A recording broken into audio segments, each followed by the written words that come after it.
Listen, I think we got started off on the wrong foot. Stand Goodspeed, FBI. Let's talk music. Do you like the Elton John song Rocket Man? I don't like soft-ass shit. Oh, you You know what, ladies and gentlemen? I don't like making videos like these, but they have to be done when it's somebody enacting that I truly admired. And when I went on Twitter X today, I thought to myself, why is Tony Todd trending? What's up with this? And then unfortunately, I found out, and Variety broke the news here as well, Virginia Madsen, one of my favorite actresses, remembers her Candyman co-star, Tony Todd, who has died at the age of 69. That's too young, man. I actually thought Tony Todd was a bit older than that. And at first I thought to myself, hasn't this guy passed away already? Then I was getting him confused with Tiny Lister, who again, they kind of look similar in terms of their gravitas, don't they? The great actor Tony Todd has left us and is now an angel, as he was in life. More later, but I can't right now. I love you. What a sweet message, right?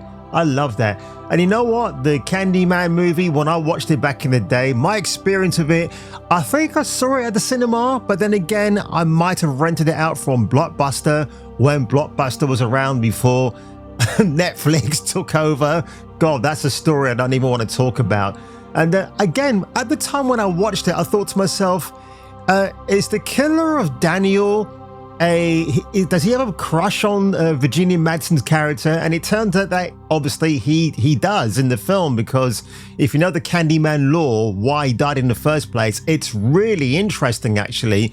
You know, when you can talk about racial integration in such a way that it's so effective. And by the way, folks, do not watch the Yahya Abdul-Mateen II remake from 2021. I talked about it on his channel back then, and it wasn't a very well received review from a lot of my subscribers back then, because they said to me, oh, you should have called out certain obvious elements to do with his Summer of Love from 2020, which, yeah, I take that on the chin. I should have done that actually. So whatever you do, don't watch that, because it's garbage.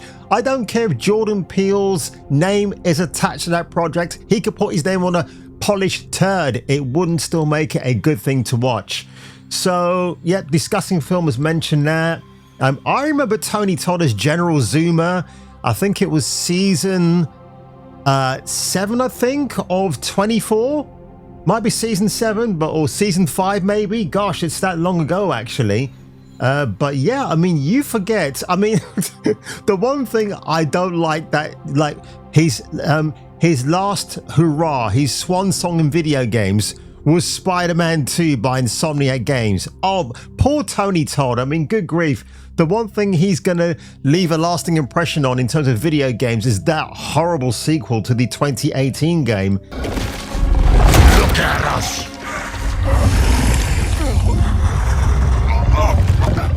We are healthy, strong.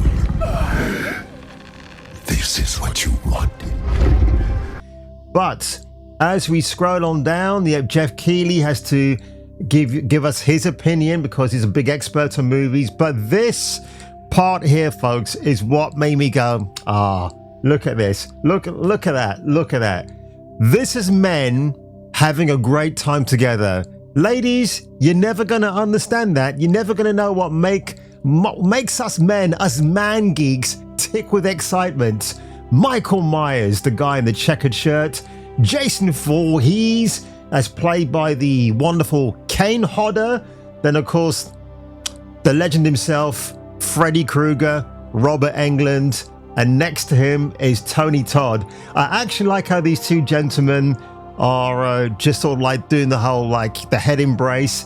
And I said something like, oh, these two guys should have gotten together and did an interview or something. Well, guess what, folks? I'm about to show you that in a few moments. But I just want to go through some of these tributes here as well.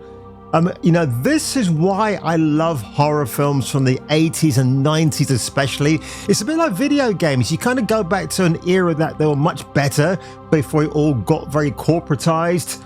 And Tony Todd, man, yeah, it's so sad to I didn't even know he was in Deep Space Nine. Luckily, I've got that on Netflix to watch. I'm way behind on that, fellas and ladies. So don't even ask me what season I'm on or whatever else.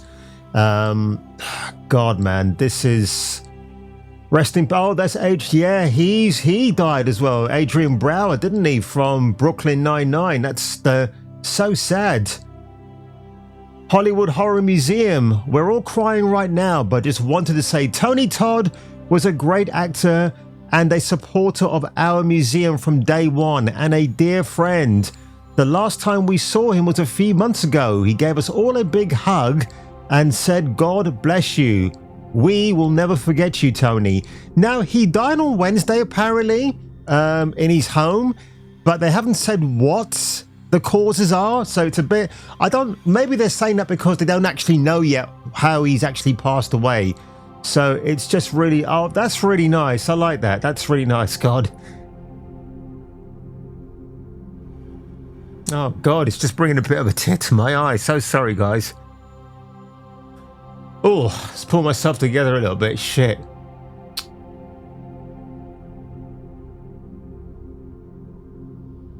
Oh.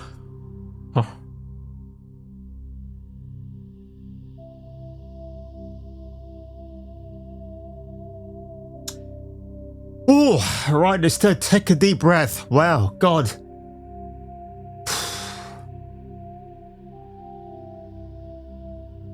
Oh.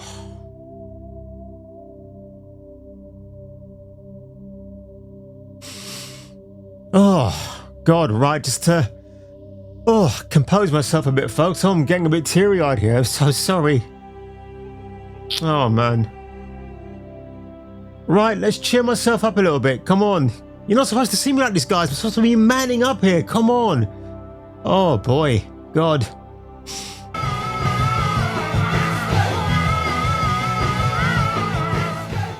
I'm here with two legends of the screen, Tony Todd, Robert Englund, two guys that we all grew up watching, and we continue to watch in movies like Hatchet, which is coming out this fall.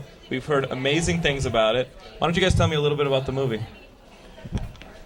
Well, you know, Tony's got the meaty role. I'm more of a cameo in Hatchet, but it's basically a return to hardcore, old-school horror.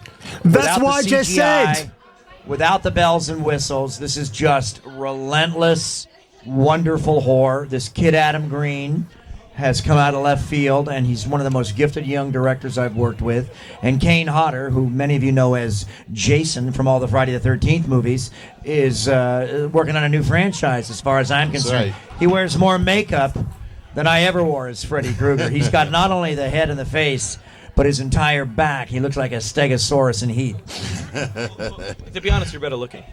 Yeah.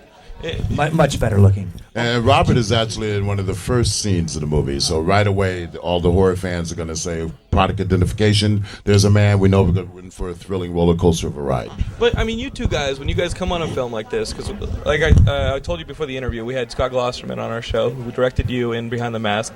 It brings a legitimacy to the horror. It brings fans with it. They trust that this is going to be a good quality horror film when they see your faces. I'm not being funny, but can you imagine sitting in the room with these two fine gentlemen? I mean, this interviewer here is just not even fazed. He's like, yeah, I know who I'm sat in the room with. And I'll tell you what, I'd rather hang out with Tony Todd and Robert Englund any day of the week. You know, if I had the chance to have met either of these gentlemen, and I met a few Hollywood film stars in my time, I'd rather hang out with these guys than people like Leonardo DiCaprio. Even though I think he's an amazing actor, I think if I spent some time with him, it might be an intense experience. I don't know. Robert De Niro, definitely not. I think that guy's he's lost his mind, and I don't know what his reaction was to the Wednesday election results. But let me just get back on over here, folks, because, listen, I do apologize for having a bit of a teary-eyed moment. It was just really kind of, you can't rehearse tears, right, folks? You can't rehearse any kind of reaction. It's just like, I'm going to leave it in the video because, look, when Kevin Conroy passed away, when Az from Heel versus Babyface did his tribute to him, even he broke down in front of the camera, and it's just really sad to watch. But rest in peace, Tony Todd. You brought us some great moments in horror, sir. You're fantastic. And it's just the Reaper comes for us all. But in Tony Todd's case, I'm pretty sure when the Reaper takes one look at him, he'll just say, you know what, bro, just stay there, or let you make your way up to heaven, and you can meet the other horror greats who've been there before you. And that's all I'm going to say, folks. So on that one, if you were me and if I were you, and I promise you when I come out for the next video, I'll be a lot more cheery and upbeat, because the next video I'm making, it's going to have you in stitches. But if you were me and if I were you, please return for the next video. You're mine now. Tonight our congregation shall witness a new miracle.